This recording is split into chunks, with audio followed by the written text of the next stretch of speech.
tell me a little bit about what you were thinking about that, because you've had kids, you've known postpartum. Yeah.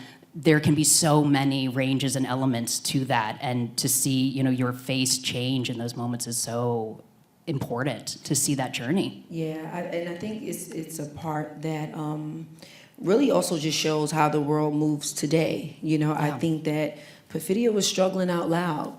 You know, so even as we see these think pieces about Perfidia, not one person has mentioned her postpartum depression. You know, and all the noise. The people that understand the movie, they understand Perfidia, but yeah. The noise that we're talking about doesn't understand the struggle that Perfidia had to go through.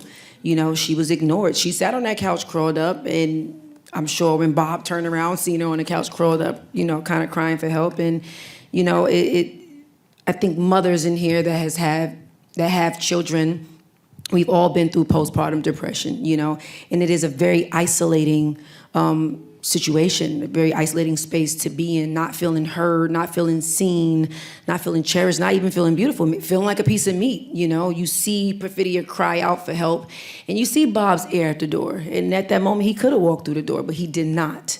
So when you see Perfidia walking out and choosing herself, what is the rage for? You get what I'm saying? It's just like she literally chose herself, and it was a result of being ignored and not being seen and not feeling at her best. So it's like, why play house and be second? You know, why play house and be ignored? Why play house and be invisible? I can really just go and do this revolution, because ain't nobody gonna do it like me. You know what I'm saying? And I think that was her way of being selfish and showing up for herself.